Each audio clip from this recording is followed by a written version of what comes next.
Hello everybody, Haku here with my review for The Walking Dead Season 8, Episode 4? Episode 4?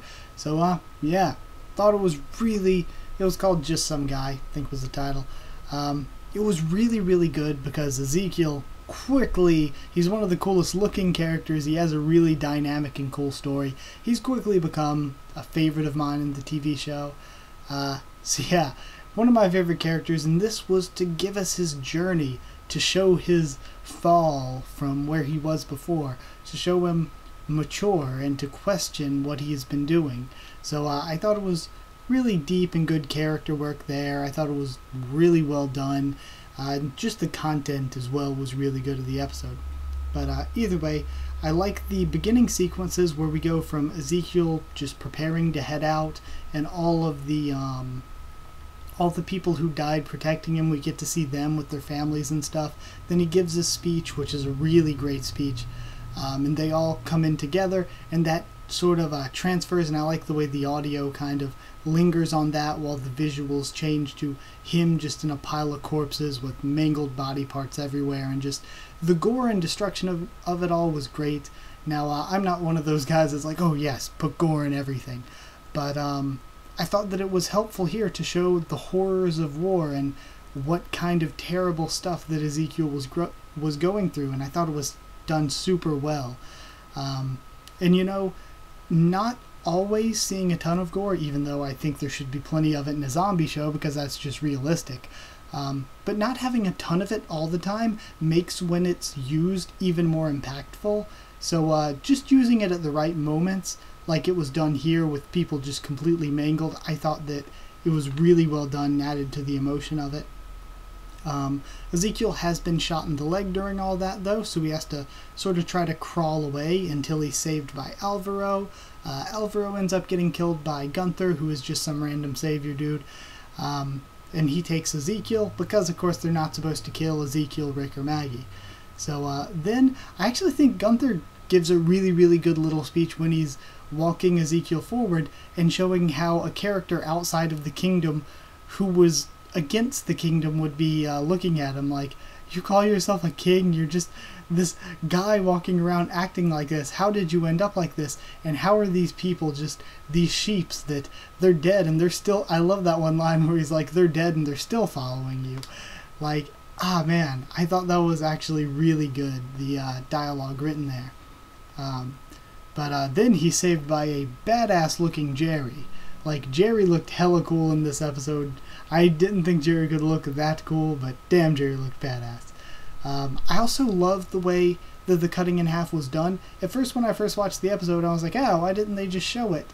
But then after thinking about it more because of watching Talking Dead and seeing Kirkman's justification of it, where he was like, oh, you know, if you don't show the whole thing, then like it puts your brain to work sort of, it makes it kind of worse than if you had actually seen it. It's one of those situations, and I don't know if we could show him just getting cleaved in half like that, but I thought about that too, because it made me think when he said that. I was like, you know, if they did show just a full backed out shot of Jerry slicing him in half, there is a lot of potential there for it to look really cheesy, really cheap. There are very few ways I think that would have been done. Like, I can't imagine how you would actually do that practically and make it look good.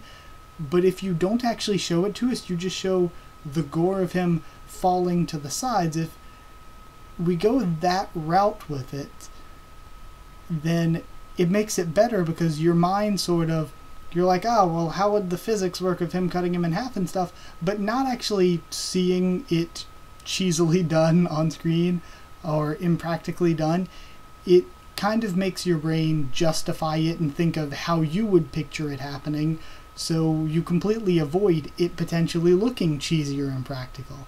So I actually think that's really good upon thinking about it more. So yeah, I actually really like the justification for that and how it was shot now. Also, during all of this, Carol's trying to stop the Saviors from leaving with the 50 cal guns. Some cool action there. Carol's a great character, cool character. And I like how we have the flashback with her and Ezekiel talking where he's like, I chose to be who I am. Did you make your choices? I chose to be the one who leapt in and saved a tiger. I choose to be the hero. And it was cool because she was like, I have the choice to stop these guys or to rescue them. I'm going to choose to be the one who leaps. I'm going to choose to be the hero. So I like that Carol sort of made her choice there to save people. Because the reason she's killed people was to save people. The reason she burned those people and murdered them in the prison because she wanted to protect the others from them. So every time she's murdering a bunch of people, it's to save a bunch of people. So it shows that her motives are what's there. Her motives are the central core thing to the character, not the means. So thought that was great. Then we go from that to the Rick and Daryl chasing down the last two guys. I think one of them was actually named Iago, running away in the Jeep. And that was a really cool chase sequence. And I kind of love the nature of it, how it was just thrown in there. How it's like, we spend most of our episode focusing on these characters and their stories, but we still check in on some main characters and stuff that would logically be what they would do now. And I like that, and it connected the stories together. And we know last episode that it makes total sense logically because the one kid that Daryl shot told Rick and Daryl about the guns and where they would be and where they were supposed to be going and all that. So yeah, all that was cool. I like how that was just thrown in there. I also, man, showing Ezekiel's breakdown. I hate to say, oh, I love this, I love that. Everything was great. But yeah, showing Ezekiel's breakdown where he's been called Your Majesty and all this, and he has all this weight on his shoulders. And finally he's like, I'm not your king. I'm just a guy. I can't take this. I've been shot in the leg. All these people have died. I can't help but somehow feel that it's my fault. And he's like going through all these mental processes, and he's like, this is just too much weight on me. I am not the sole person responsible for all of you. You guys need to take some responsibility for yourselves. And I love seeing that sort of breakdown and in his rationale and going from being the king to being, you know, I'm just a guy. I can't keep this up. So I really love that breakdown for him from the pressure and the heartbreaking death for Shiva.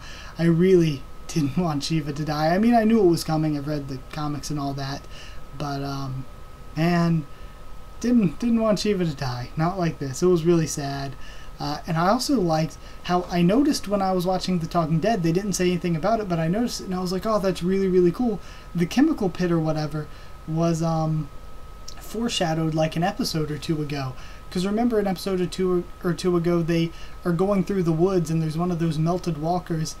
And I forget what happens. I think maybe Ezekiel says, oh, I'll handle it. Then he kills it and he's like, what sort of fate befell this foul beast or something like that.